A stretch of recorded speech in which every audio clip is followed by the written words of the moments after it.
جو کچھ کیا ہماری لیڈرشپ نے، اس کے بعد میں یہ کہوں گا کہ پاکستان کے پرائم منسٹر اور فیلڈ مارشل سعید عاصم منیر یہ اس وقت ویل ڈیزرونگ کینڈیڈیٹ ہیں، بلکہ دنیا کے واحد یہ دو ہی لوگ ایسے ہیں جن کو نوبل پیس پرائز ملنا چاہیے۔ آج پاکستان کو اللہ تعالیٰ نے یہ جو عزت عطا فرمائی ہے، پاکستان کی تاریخ میں it is the most shining moment.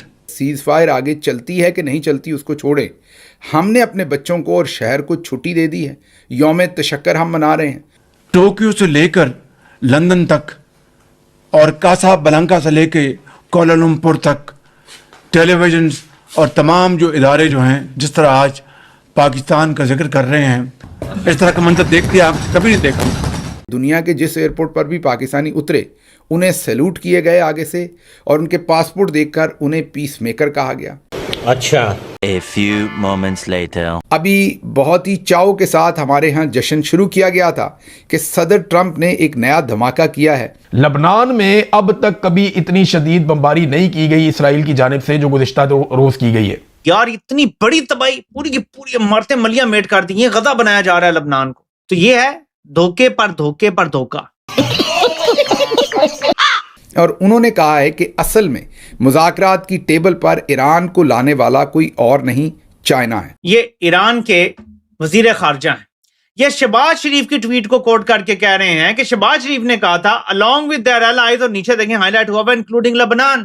یہ چپیڑ ہے پاکستان کے منہ پہ، ان کو مذمت کرنی چاہیے اس کی۔ دوستو نمسکار۔ 24 گھنٹے نہیں ہوئے تھے سیز فائر کے، اور اسرائیل نے کل لبنان میں اتنی بھری بامبنگ کی کہ کہا جا رہا ہے کہ اب تک 250 سے زیادہ لوگوں کی موت ہو گئی ہے۔ اور جو پاکستانی کل تک اس بات کا جشن منا رہے تھے کہ انہوں نے ایران امریکہ کے بیچ سیز فائر کروا دی، آج انہیں ایران اور امریکہ دونوں لات مار رہا ہے۔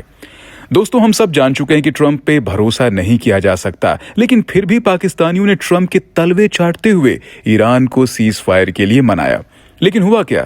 اسرائیل نے پھر لبنان میں بامبنگ کر دی اور اب اسٹریٹ آف ہارموز واپس بند ہو چکا ہے۔ کچھ پاکستانی تو خوشی سے اتنے پاگل ہو گئے تھے کہ یہ لوگ اپنی میڈیا میں یہ باتیں کر رہے تھے کہ ان کے فیلڈ مارشل کو نوبل پیس پرائز ملنا چاہیے۔ ان کا بس چلتا تو یہ لوگ کل اپنے دیش میں نیشنل ہالیڈے گھوشت کر دیتے۔ خیر، اسی ٹاپک پر چلیے آگے اس ویڈیو کو دیکھتے ہیں۔ چینل کو سبسکرائب اور ویڈیو کو لائک کرنا نہ بھولیں۔ جے ہند۔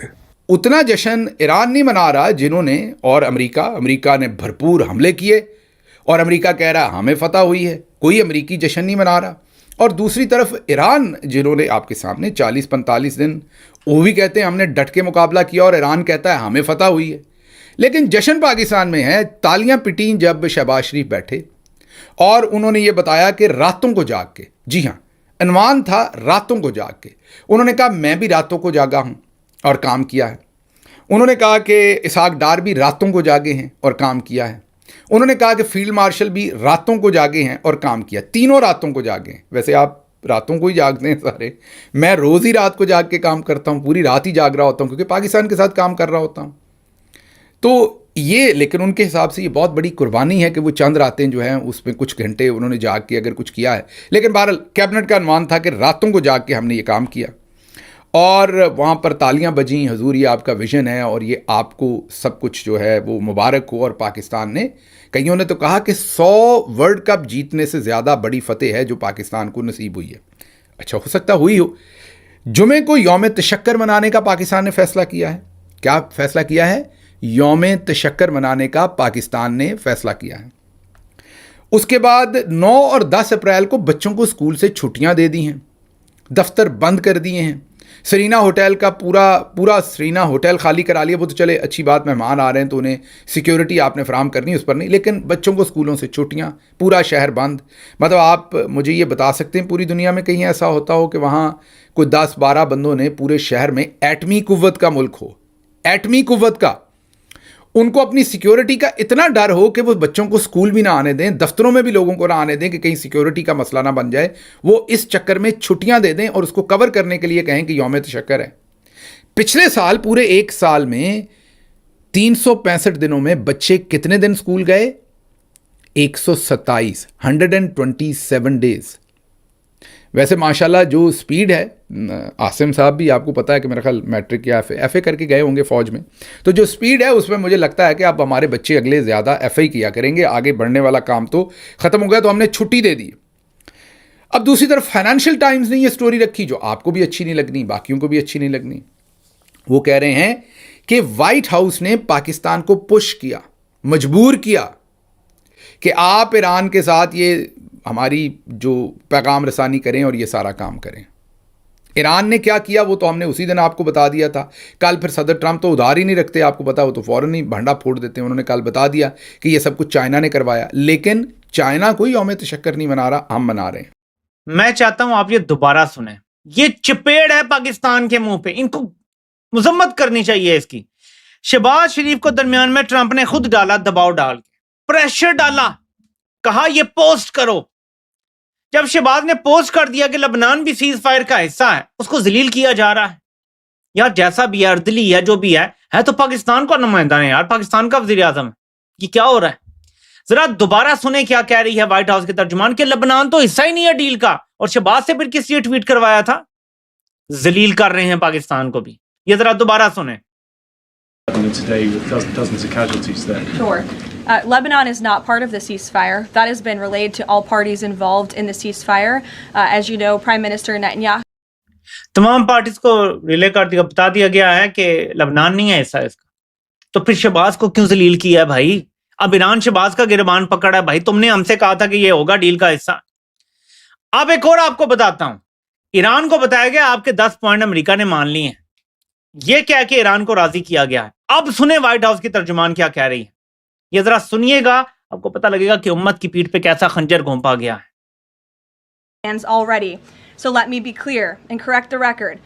The Iranians originally put forward a 10-point plan that was fundamentally unserious, unacceptable, and completely discarded. It was literally thrown in the garbage by President Trump and his negotiating team. Many outlets in this room have falsely reported on that plan as being acceptable to the United States, and that is false. With the president's deadline fast approaching and the United States military completely decimating Iran with each passing hour, the regime acknowledged reality to the negotiating team. They put forward a more reasonable and entirely different and condensed plan to the president and his team. President Trump and the team determined the new modified plan was a workable basis on which to negotiate and to align it with our own 15-point proposal. The president's red lines, namely the end of Iranian enrichment in Iran, have not changed. And the idea that President Trump would ever accept an Iranian wish list as a deal is completely absurd. Iran کے وزیر خارجہ کہہ رہے ہیں یہ حصہ تھا deal کا. ایران کے سپیکر کہہ رہے ہیں کالیباف یہ حصہ تھا کہ یورینیم کی ہم جاری رکھیں گے. ٹرمپ کہہ رہا ہے یہ میری ریڈ لائن ہے. وائٹ ہاؤس کے ترجمان کہہ رہی ہے کہ جو سوچتا ہے یہ ابسرڈ ہے کہ ہم ایران کی وش لسٹ مان لیں گے. تو بھائی پھر کیوں جھوٹ بولا؟ کس نے جھوٹ بولا؟ کس نے کس کو دھوکہ دیا؟ کس نے کس کا پلان غلط کر کے ادھر بتایا؟ کس نے کس کے میسج کہاں غلط پہنچائے؟ یہ آنے والا وقت بتائے گا. تاریخ لکھی جا رہی ہے. کون کس کو دھوکہ دے رہا ہے یہ آنے والا وقت بتائے گا ہمیں.